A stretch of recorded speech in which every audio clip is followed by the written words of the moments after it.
වෙනදා වගේම අදත් මම ඔයාව ආදරෙන් සාදරයෙන් මගේ channel එකට පිළිගන්නවා. අද නම් ඔන්න ඉතින් උදේම හිරිපොද වැස්සක් ගියා. ඉතින් දැන් නම් ඒක නතර වෙලා තියෙන්නේ. අද ඉතින් අපි යනවා සකුරා මල් බලන්න. ඔයාලත් එන්න අපිත් එක්ක යන් සකුරා මල් බලන්න. ඉතින් ජපානයේ අපි ඉන්න පැත්තේ නම් ඉතින් මේ සකුරා මල් පිපෙනවා ගොඩක් අඩුයි. මොකද ඉතින් මෙහාට ගොඩාක් සීතල හින්දා සකුරා මල් පිපෙන්නේ ගොඩාක් අඩුවෙන්.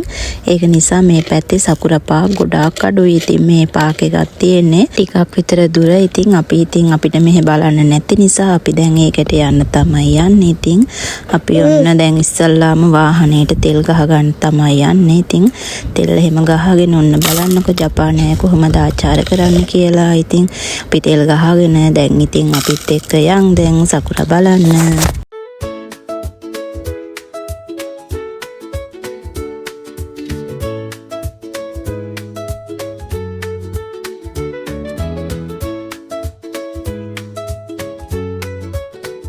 අපි දැන් ඉන්නේ සකුරා පාක් එක ළඟම. ඉතින් අපි ඕන දැන් කෝපි එකක් එහෙම හදාගෙන කෝපි එකත් බීලා තව මොනවා හරි කෑමකුත් කාලා එහෙම මේ දැන් හදන්නේ සකුරා මල් වල ලස්සන බලන්න යන්න තමයි.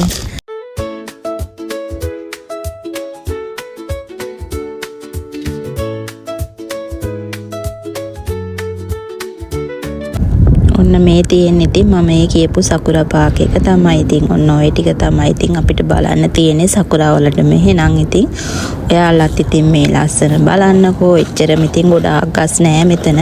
මම ඔය පෙන්නන ගස් ටික තමයි ඉතින් තියෙන්නේ මේ සකුරා හැදිලා. ඉතින් මේ පැත්තේ අපි ඉන්න හරියේ ඊට එහා ඉතින් ඇති ඒවට ඉතින් අපි යන්නේ නැහැ දුර වැඩි නිසා. ඉතින් ওই ටික තමයි තියෙන්නේ. ඔන්න බලන්නකෝ ඉතින් මේ සකුරා මල් වල ලස්සන. ඉතින් තවත් දෙයක් තියෙනවා. මේ ජපාන් මිනිස්සු මේ සකුරා ගස් වලට මලක්වත් කඩන්නේ නැහැ. අත්තක්වත් කඩන්නේ නැහැ. ඒ තරම් එයාලා මේවට ආදරේ. මොකද මේවා පිපෙන්නේ කාලයකටනේ. ඉතින් සීතල කාලේ නෑ. ඒකල්ලා මේ සීතල ඉවර වෙනකොටම වගේ මේ මල් පිපෙනවා. ඊට පස්සේ හපව මේ ගස්වල මල් වැටෙනවා වැස්සත් එක්කම. ඒක නිසා ඉතින් එයාලා මේ ගස් වලට ආදරෙන් මේ ගස් ආරක්ෂා කරන්නේ. මේවා ඉතින් මාසයක් දෙකක් විතර තමයි මේ මල් මේ විදිහට ලස්සනට පිපිලා තියෙන්නේ. ඊට පස්සේ මල් ටික වැටිලා ඔක්කොම ගස් වලට කොළ එනවා. ඊට පස්සේ මල් නැහැ කොළ තමයි තියෙන්නේ.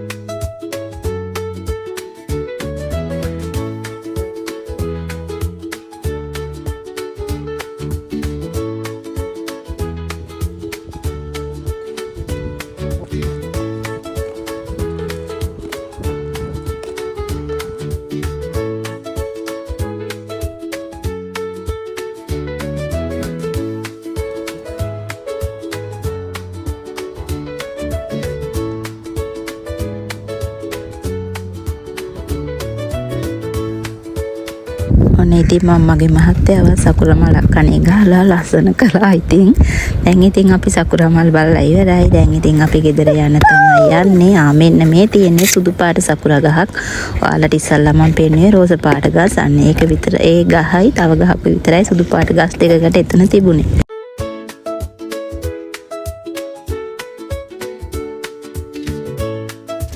අපි දැන් ඉතින් දවල්ටත් කාලා එහෙම දැන් ගෙදර යනවා මේ.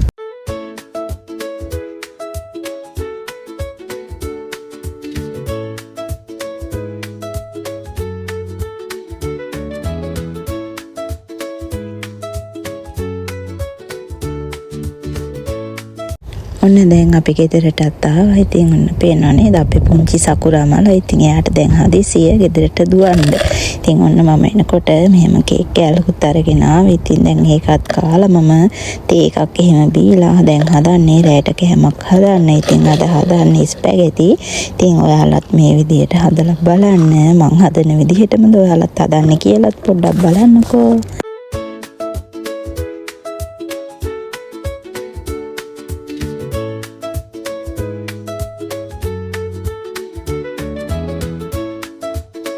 මම ඉස්සල්ලා මෙතින් වතුර එකක් තියලා ඒකට ලුණු ටිකකුත් දාලා වතුර එක රත් වුණාට පස්සේ ස්පැගටි ටික ওই විදිහට දාගන්නවා. ඊට පස්සේ මේක තැම්බෙනකන් මේ විදිහට තියලා ඉවර වෙලා තැම්බිලාද බලලා ඉවර වෙලා ඊට පස්සේ මම මේකේ වතුර ටික පෙරෙන්න තියලා ඉවර වෙලා මම ආයෙමත් ඒ භාජනයේම ලිපේ තියාගෙන මම ඒකට ඔලිව් තෙල් ටිකක් දාලා ඒ වගේම බටර් ටිකක් දාලා ඒක රත් වුණාට පස්සේ කපලා තියාගත්ත ලුණු සුදු ලුණු ටික එකතු කරනවා. ඊට පස්සේ ඒ ටිකත් තෙලේ පොඩ්ඩක් ටෙම්පරාදු වෙනකොට ඒකට මම මිරිස් හැන්දකුයි ඒ වගේම තුන පහ කුඩු හැන්දයි කහ කුඩු චුට්ටකුයි දාගෙන මේක හොඳට කලවම් කරනවා. ඒ වගේම මම මේකට එකතු කරගන්නවා තක්කාලි තිමේ චොප් කරගත්ත ඒවා තමයි මම මේකට මේ එකතු කරගන්නේ.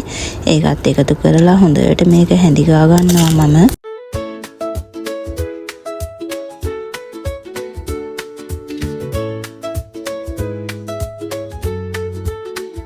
ඒ ටික ඒ විදිහට ටෙම්පරාදු වුණාට පස්සේ මම බෙල් පේපර් ගෙඩියකුත් කපලා මේකට එකතු කරගන්නවා. ඊට පස්සේ මම මේකට රස අණුවලුත් එකතු කරලා මම අර පෙරෙන්න තියාගත්ත ස්පැගටි ටික අරගෙන මේකට එකතු කරලා හොඳට මේවත් එක්ක දැවටෙන්න හොඳට මේ ටික කලවම් කරගන්නවා.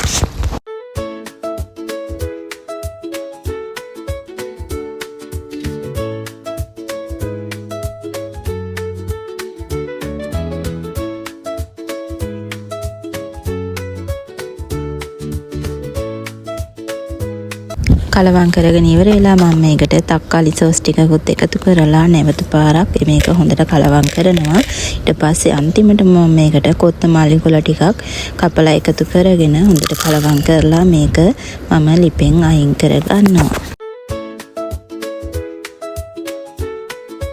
ඉතින් ඔයාලට මගේ මේ වීඩියෝ එකත් හොඳයි කියලා හිතුණා නම් ලයික් එකක් දාන්න, කමෙන්ට් එකක් දාන්න. ඒ වගේම මාව තාම සබ්ස්ක්‍රයිබ් කරලා නැත්නම් මගේ channel එක අනිවාර්යෙන් සබ්ස්ක්‍රයිබ් කරලා මාත් එක්ක ආදරෙන් එකතු වෙන්න කියලා ඔයාට මම මේ වෙලාවේ ආදරෙන් මතක් කරනවා.